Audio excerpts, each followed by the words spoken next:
शहादा शहरातील विजेच्या लोंबणाऱ्या तारा आणि वेळोवेळी खंडित होणारा विद्युत पुरवठा आदी समस्यांवर भारतीय जनता पार्टीचे शहराध्यक्ष जितूभाऊ जमदाडे तसेच कार्यकर्त्यांनी महावितरणाच्या कार्यकारी अभियंता अनिल झटकरे यांना भेटून भारतीय जनता पार्टीचे शहराध्यक्ष जितूभाऊ जमदाडे यांनी शहराच्या समस्यांची माहिती दिली आहे आणि ती समस्या लवकरात लवकर सोडवण्यासाठी विनंती केली आहे। तसेच रात्री विद्युत पुरवठा खंडित झाल्यास आपल्या कार्यालयात रात्री किंवा दिवसा कोणीही दूरध्वनी उचलत नाही, त्यामुळे शहादेकरांना त्यांचा नाहक त्रास सहन करावा लागतोय। काही महिन्यात येणारे गणेशोत्सवाचे मंडप उभारताना किंवा रस्त्यावरून गणरायाची मूर्ती आणताना गणेश मंडळांना दरवर्षी लोंबणाऱ्या विद्युत तारांचे किंवा खांब्यांमुळे अनेक समस्यांना तोंड द्यावं लागतंय। तारेवरची कसरत करावी लागते, त्यामुळे गणेशोत्सव येण्याअगोदर त्या समस्या ताबडतोब सोडवण्यात याव्या। भारतीय जनता पार्टीचे कार्यकर्ते आणि पदाधिकाऱ्यांनी दिनांक 25 मार्च रोजी महावितरणाच्या अधिकाऱ्यांना भेटून समस्यांचा पाढा वाचला होता, तर अधिकाऱ्यांनी आश्वासन दिलं होतं की तुमची समस्या लवकरात लवकर सोडवण्याचा प्रयत्न करू। मात्र अद्यापपर्यंत त्यांनी त्या समस्यांवर लक्ष न दिल्यामुळे भारतीय जनता पार्टीचे शहराध्यक्ष जितूभाऊ जमदाडे यांनी महावितरणाच्या कार्यकारी अभियंता यांना चांगलंच धाऱ्यावर धरलं होतं। तरी येणाऱ्या गणेशोत्सवात कोणत्याही मंडळाला विद्युत पुरवठा किंवा लोंबकळणाऱ्या विजेच्या तारांपासून समस्या येत असेल तर भारतीय जनता पार्टीचे शहराध्यक्ष जितूभाऊ जमदाडे किंवा कार्यकर्त्यांशी संपर्क करून आपली समस्या सांगावी, असं आवाहन भारतीय जनता पार्टीचे शहराध्यक्ष जितूभाऊ जमदाडे यांनी केलं आहे। यावेळी भारतीय जनता पार्टीचे शहराध्यक्ष जितूभाऊ जमदाडे, हितेंद्र वर्मा, नंदाबाई सोनवणे, राजेंद्र अग्रवाल, मंगेश महाजन, जितेंद्र शिकलीकर, राजीव देसाई आदी कार्यकर्ते मोठ्या संख्येने उपस्थित होते। यावेळी भारतीय जनता पार्टीचे शहराध्यक्ष जितूभाऊ जमदाडे हे काय म्हणाले ते आपण ऐकूयात।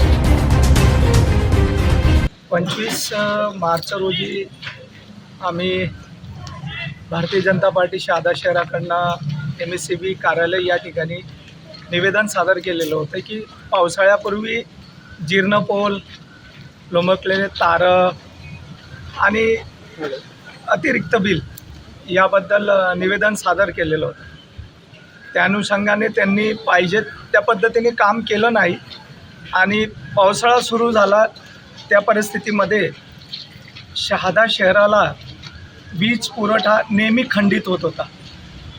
मध्यंतरीचा काळ हा निवडणुकाचा असल्याने आम्ही या कार्यालयाला भेट देऊ शकलो नाही, परंतु आज पुन्हा आम्ही शहरातील कार्यकारी अभियंता जे आहेत MSCBचे त्यांना त्याविषयी चर्चा करण्यासाठी भारतीय जनता पार्टीचे सर्व पदाधिकारी आलेलो होतो।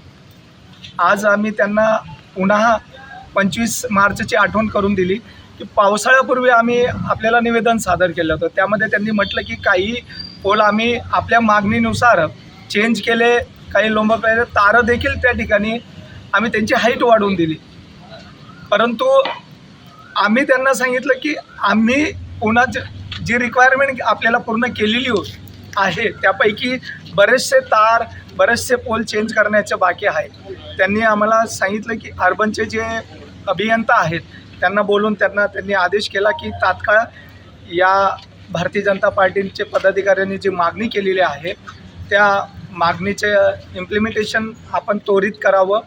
यासोबत आम्ही काही विजेचे जे ग्राहक आहेत त्यांचे जे अतिरिक्त बिल आहे त्या बिल संदर्भात देखील आम्ही तक्रार केली।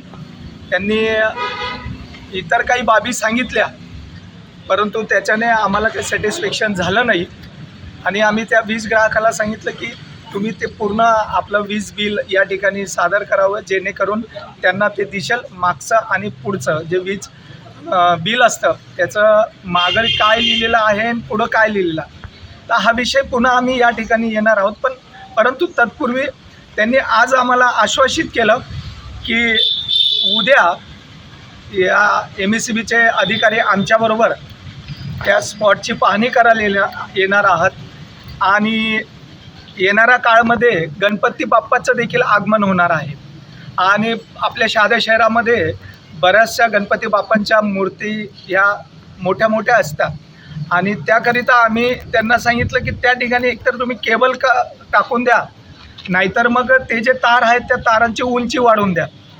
उद्या अधिकारी आमच्याबरोबर येणार आहेत आणि त्या गणपती बाप्पाच्या रूटची पाहणी देखील करणार आहेत, जीर्ण पोलची पाहणी करणार आहेत, लोंबकणाऱ्या तारची पाहणी करणार आहेत। उद्या सगळं पाहिल्यानंतर ते कामाला सुरुवात करतील अशी आम्ही अपेक्षा आज त्यांच्याकडनं व्यक्त केलेली आहे। त्यांनी देखील आम्हाला आश्वासन दिलेलं आहे की त्वरित कामाला आम्ही सुरुवात करू. 24 लाईव्ह महाराष्ट्र न्यूजसाठी ऋषभ अग्रवाल, शहादा, नंदुरबार.